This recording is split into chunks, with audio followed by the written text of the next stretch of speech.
President Trump, as expected, did deliver a very optimistic message to these students, much different than what we heard from him on the campaign trail and even during his first few months in office, including his speech during his inauguration. He was telling students here never to give up, in fact, to enjoy the perspective and label of being an outsider. He, as he likes to do, compared his own run for the presidency, in which many people said he wouldn't be able to win, partly because of the Access Hollywood tape that you mentioned, but he liked to compare his run for the presidency to the resistance students may see from people as they try to pursue their dreams. So the core of his message was to pursue your dreams, and he briefly mentioned that the fight against extremism and terrorists is going well, and he expects the generals, as he put it, to give more detail on that front in the week ahead. And Errol's speech, the timing probably couldn't have been any better. It's setting the stage for a foreign trip. He's going to visit the three major religions, Saudi Arabia, Israel, and also head to the Vatican. What can you tell us about that? Well, we also heard from the president as he was coming here to Lynchburg that he could possibly pick a replacement for FBI Director James Comey before he heads to Saudi Arabia at the end of this upcoming week. So that was a bit of news that we heard from the president today. A number of candidates for FBI Director are being interviewed at the Department of Justice as we speak. So the president likely has someone in mind if he feels confident at sharing with the media that he is close to a decision. But this overseas trip is very significant. It begins in Saudi Arabia, as you mentioned. The administration saying that is really representative of the Islamic faith. He will then head to Israel, which represents Judaism, and then the Vatican in Rome, which of course represents Catholicism. The president will also, after that, meet with G7 leaders in Italy and NATO allies in Brussels. So the world will be looking to find out what Donald Trump's America First policy means for U.S. allies.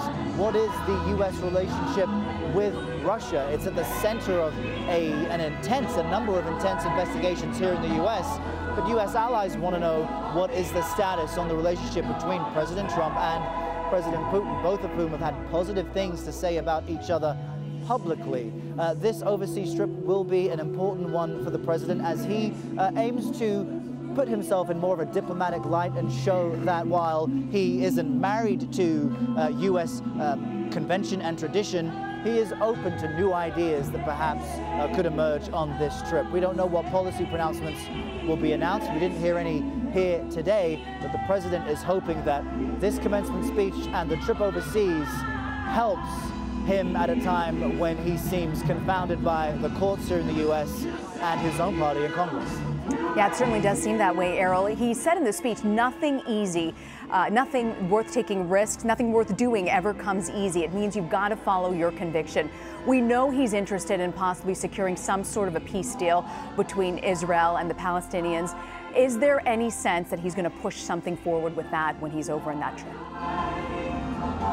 It's very unclear at this stage, Rena. President Trump himself said that he doesn't think the Israeli-Palestinian conflict is as complicated as people have made it seem. The president has also received a bit of flack here in the U.S. for saying things like he's not sure why the Civil War was fought in the first place. It is true that the president does not sell himself as a historian, as an expert in any way. And what he was trying to tell students here today was that even if you're not the most talented or the person with the strongest skills in your desired field, so long as you have persistence and you continue to try, you will be successful. So as far as what might be accomplished on the international front, we don't know.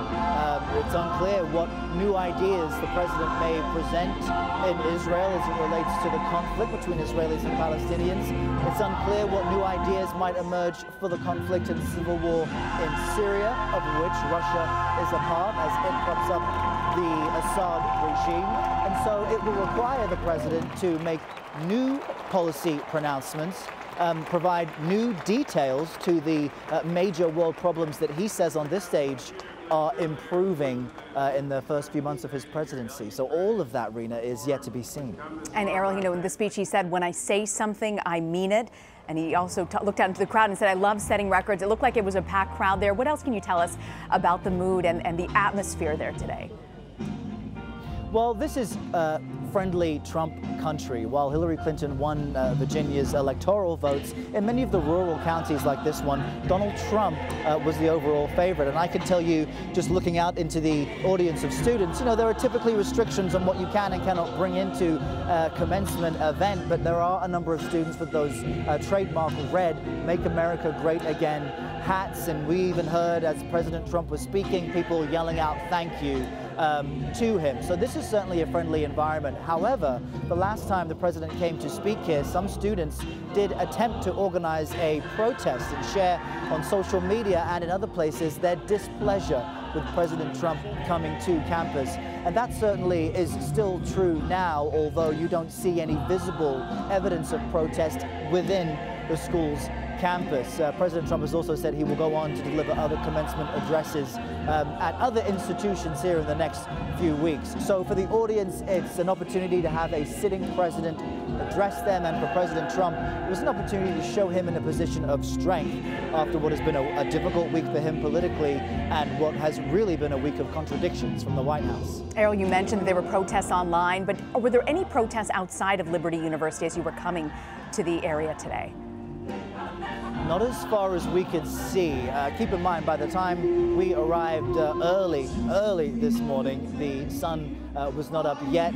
And the local police, of course, are doing what they can to organize this mass move of people to campus and away from campus. But those groups, those students who wanted to make it clear that while President Jerry Falwell Jr. is a strong and vocal Trump supporter, there is an element of the student body here who completely disagree with President Trump's policies as a candidate, and now that he's president also have firm disagreements with him. This is a staunchly religious evangelical Christian school, and so while politically, if their president supports President Trump, that may be something students feel the need to do, but at the same time, as President Trump noted, when you believe something, even if it's against what your parents or failed institutions tell you to believe, you should stand up and express it. That's the type of message protesters at this school who disagree with the president's policies would appreciate. Yeah, he also said nothing is more easier or more pathetic than being a critic. I want to play a bite from you from the speech that he just delivered at Liberty University. Never stop fighting for what you believe in and for the people who care about you. Carry yourself with dignity and pride.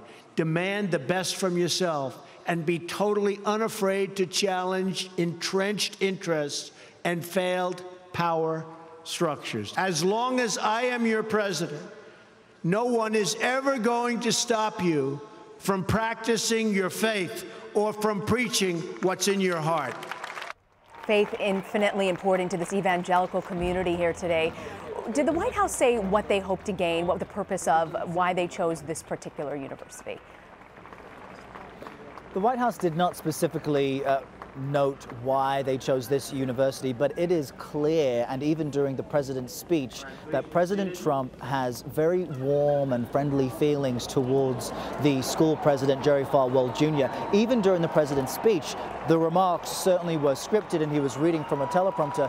You could tell the president was enjoying himself, saying, Jerry, I'm referring to the school president, I'm not sure what you're thinking here, having your school football team go up against some of the best in the region.